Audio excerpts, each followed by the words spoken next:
This is awkward occurrence or awkward entertainment. So we're going to be talking about the police presence at Brian Lundell's parents' house yesterday. So they got there a little before the sunset. It was still daylight, and they left a little after night came. They turned out all the lights on the set and left. But the reason behind the police presence is a false alarm. Mainstream media is saying it's a false alarm. So let's get into this video and I will commentate throughout.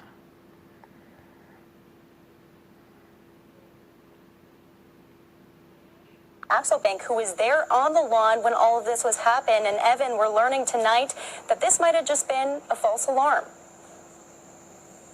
Yeah, and that's what it appears to be, of course, when you're, sitting outside of a home, as we are reporting for many, many days now. You're looking for any sign of activity, and at about 6:45, a number of officers just pulled up with their lights on. They didn't have their sirens on, but they did have their lights on, their emergency. Now keep in mind, he said they've been sitting out there for many, many days, just looking for any activity, and they would be mainstream media reporters. Let's continue. Lights on, so we jumped out of the car and started filming video, started rolling video on our cell phone cameras. And what we saw was a number of officers arrive, maybe a dozen of them or so. They surrounded the house, and then they kind of did a cursory search around the property, and then several went and knocked on the door. They went and checked to make sure everything was all right. Indeed it was. And then we heard, as officers were leaving, we heard them say to one another, hey, did we get an address for where that call came in from? So they were clearly leaning towards this being a potential false alarm. We learned afterwards, Northport police said that they did get a call for potential shots fired near the Laundrie home. That was found to not be true. We were here. We did not hear any shots fired. No evidence the officers gathered at the scene suggested or indicated that there were any shots fired. And now, As he said, they were there. They didn't hear any shots fired. Okay, I'm pretty sure there was at least one patrol car in the area or on that street. And if they didn't hear any shots fired, why would you call in more patrol cars when all you had to do was radio that one officer on that street and ask him if he heard any shots? Now, people are going to say, well, there wasn't an officer on that street. I'm pretty sure there was an officer nearby. When you got tons of media sitting outside this house, there's an officer nearby. But as they said, it was a false alarm. Somebody called in a report of gunshots. Now, the media has been sitting out there for days, like he said. I wouldn't be surprised if the mainstream media themselves called in a false alarm, called in gunshots fired, just to drum up some activity at the house, to have something to report on. I wouldn't be surprised if media themselves did that. The media has been known to do sketchy things like that, just to drum up activity. Get some footage for the 11 o'clock news, 10 o'clock news. So, as you can see, it was daytime when the police got there. People on YouTube started going live, recording. They didn't know why the police was there. They stayed live about 2-3 hours. It was a handful of creators that stayed live about 2-3 hours, just looking at the house during the day. Then nighttime came, they still looking at the house, not knowing what's going on. And then the reports come out once, I guess once darkness hit, the reports came out. It was just a false alarm.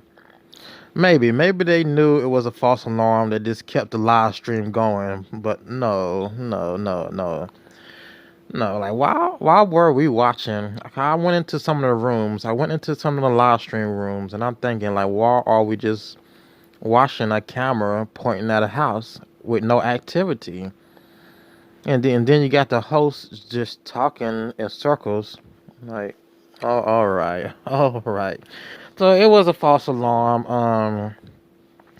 I wouldn't be surprised if today, which is the next day, I wouldn't be surprised if the media points fingers at a true crime podcast and say they called the police, I wouldn't be surprised.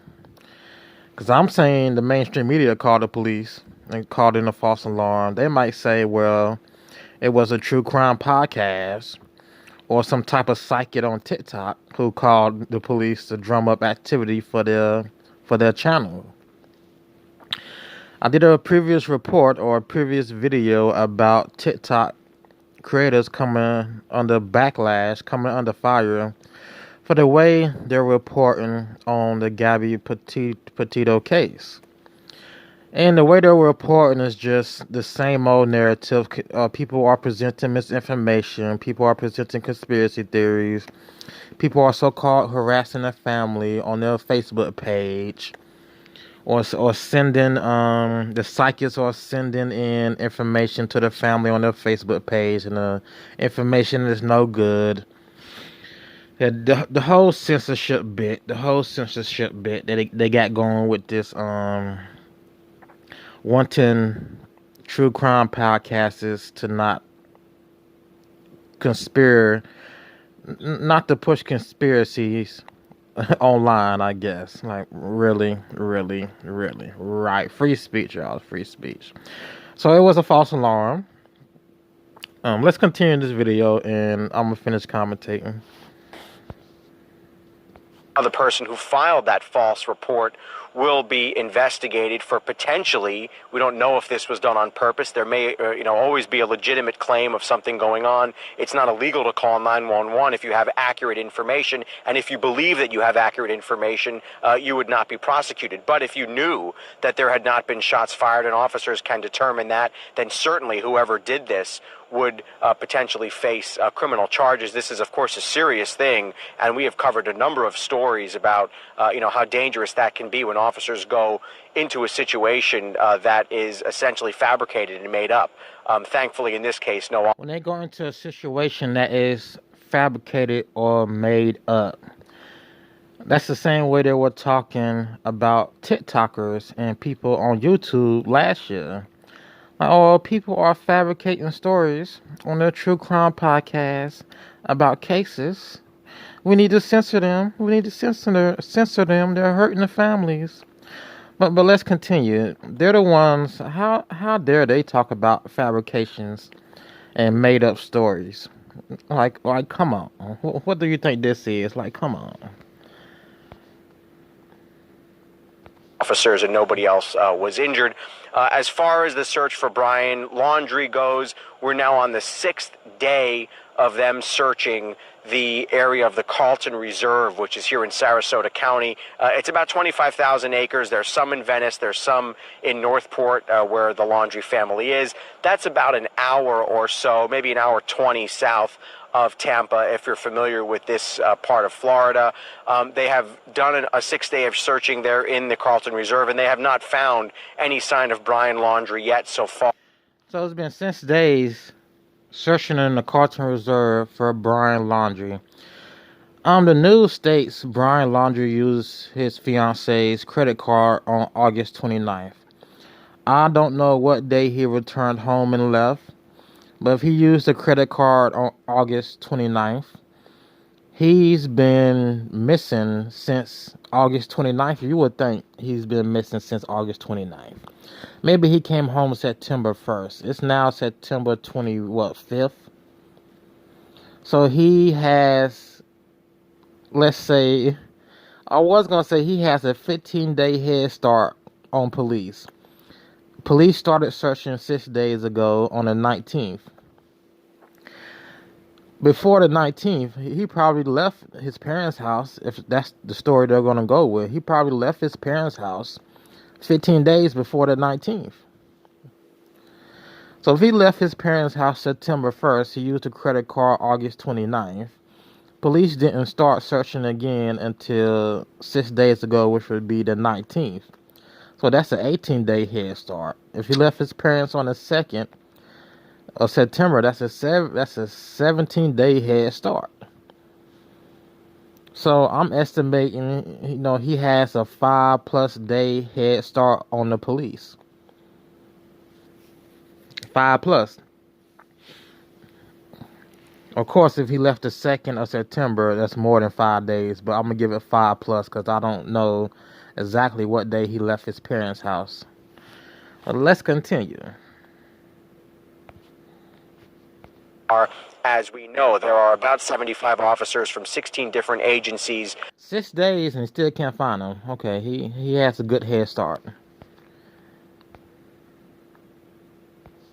Going through the Carlton Reserve, literally acre by acre. It's 25,000 acres. Much of it is swampland. About 75% of it is swampland. So it's a very, very difficult investigation. It's a huge area, and it's unclear as to how specific their intelligence is as far as where he might be in the Carlton Reserve. We did learn today that Brian Laundrie was thought to be in a kind of an upset state of mind. His lawyer said today that his parents were concerned that when he went in, he didn't have his cell phone or his wallet. So it would be tough, of course, to track somebody who didn't have a cell phone. These are very, very difficult woods and very difficult terrain and swamp to track. So right now, officers haven't found anything of note yet. We did learn from his attorney that his parents were concerned he might hurt himself. This is what they're... Okay, it's nighttime, so this report didn't come out until after these people on YouTube went live and set up there on their live streams and just stared at the house. Trying to figure out what's going on. So it's nighttime when he's reporting this. It was daytime when everybody went live and the police were called to his Brian Laundrie's parents' house. Let's continue. Let's just continue.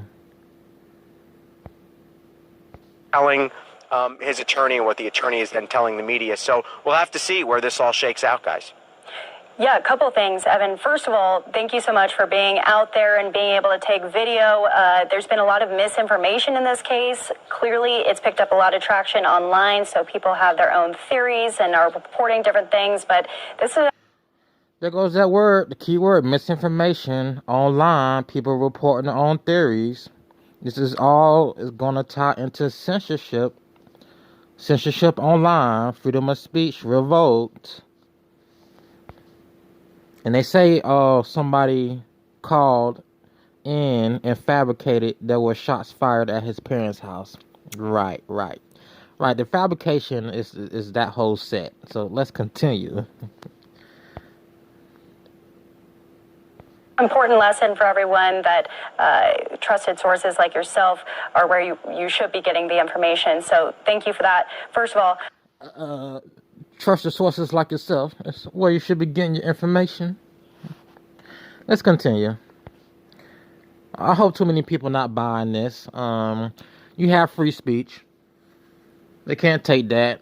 If you want to sit online and theorize, talk about what may have happened to Gabby Petito, or you want to theorize what happened to Brian Laundrie or where he's at, that's your freedom of speech. Let's continue. And then as far as the search goes, they're continuing into tomorrow and the rest of the weekend as well. Is that right? Yeah, they are going to start searching again tomorrow morning. Generally, they start at around 8 a.m. or so, 8 to 9, sometimes a little earlier. But the bottom line is they're searching for a ghost. Let me just tell you. They're searching for a ghost. They're looking for a ghost. Of course, you can't see ghosts because ghosts aren't there. Let's continue.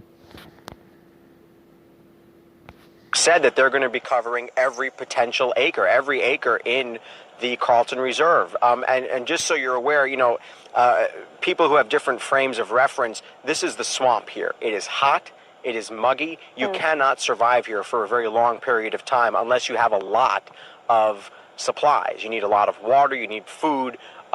This is a very difficult area for anybody, even a professional, to survive. So without a doubt, we don't know what kind of gear Brian Laundrie has, but it would certainly be a difficult task for him to survive, depending on how long he went into the woods for. Not saying he's not. We don't know how much he has with him. We don't know exactly where he is. But this is obviously going to be a search that's going to go on, and they say until they find him, they have to rule out every possible inch of the Carlton Reserve before they can feel comfortable that he is not there. It's hard to look into the future of this case and the investigation and the search, but But if It's not that hard to look into the future in an investigation of this case or search. It's not that hard. Just write it down on a piece of paper, script it out. It's not that hard. It's not that hard. Let's play connect the dots. It's not that hard.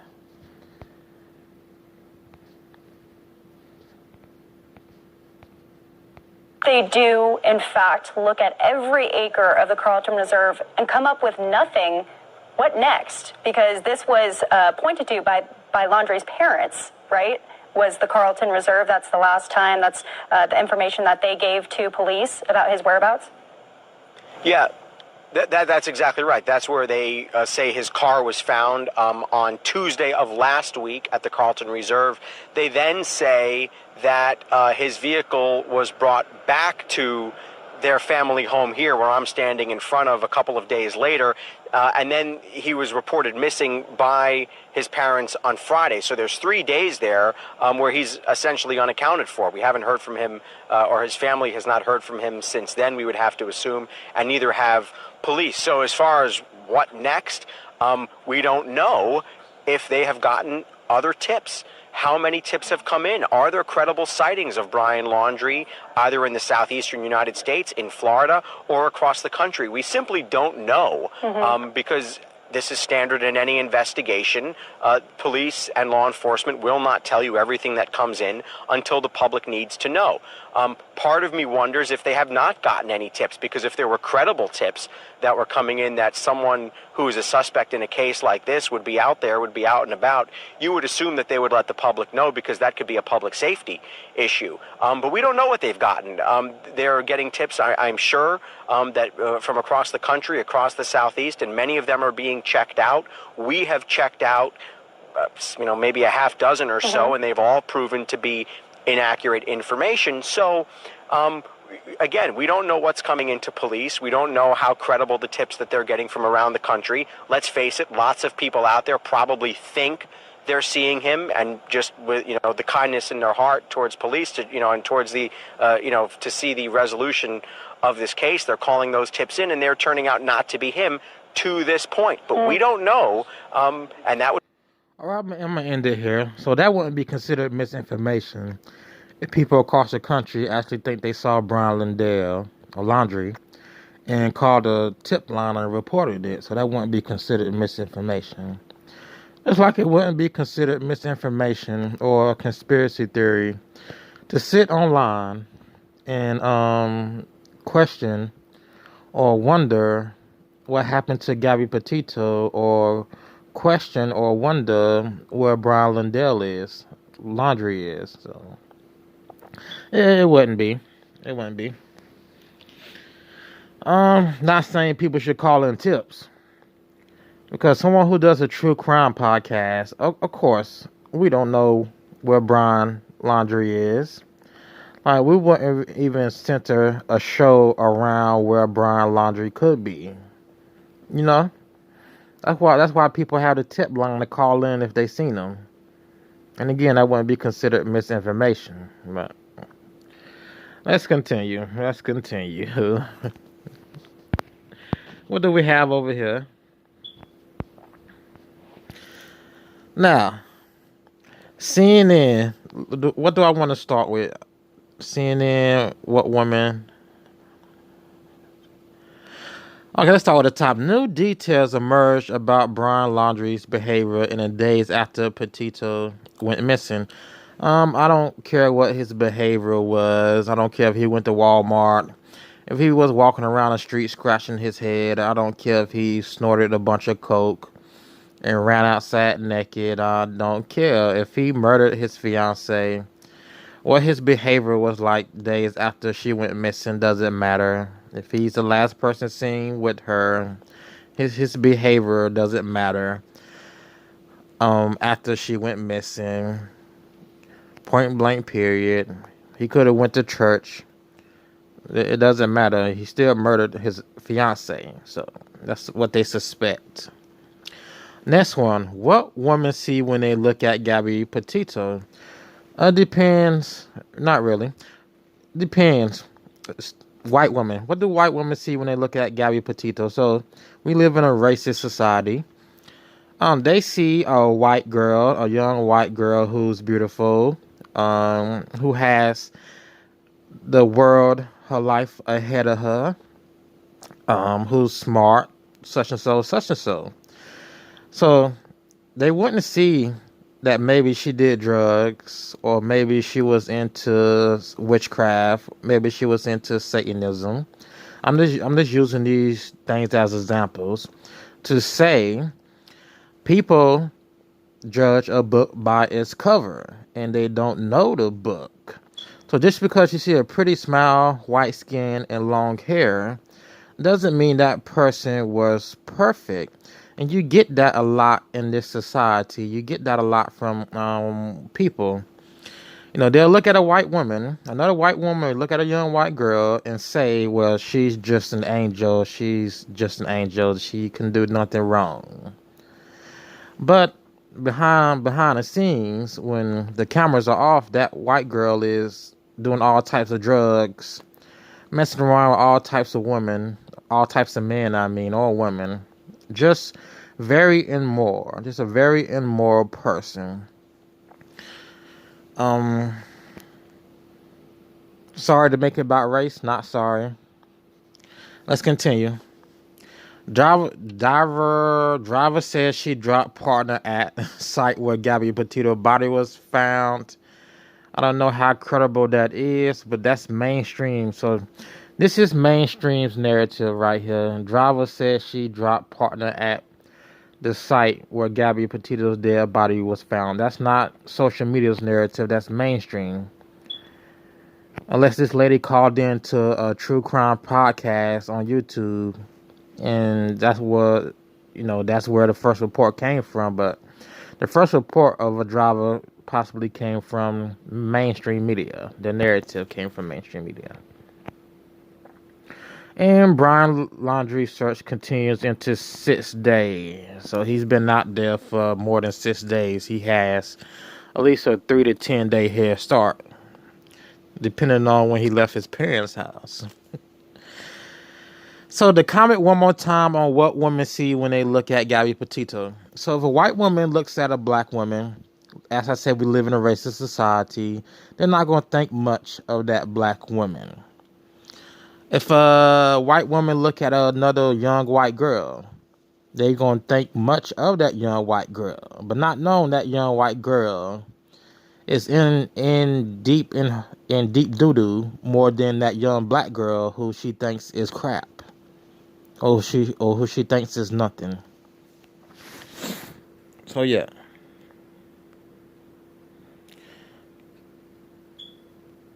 That's how the cookie crumbles in the New World Order. That's how the cookie crumbles in Western society, Eastern society. That's how racism goes. That's how it goes. Different perceptions. So I'm gonna get ready to end this out. I'm not gonna make this too long. I should have wrote a script. If I would have wrote a script, I would be better with my words. But I'm freestyling this. Off this broadcast off the top of my head. So I really don't write out what I'm going to say during a broadcast. I think it out, but I freestyle it when I push that live button. So let's recap. There was a false report to police that there was a shots fired outside of Brown Laundrie parents' home. Police don't know who filed the report yet. They probably do. And that's about it, really, people. That's about it, really. All right, this has been. I'm getting up out of here. This has been Awkward Occurrence with Awkward Entertainment, and I will see you in the next video.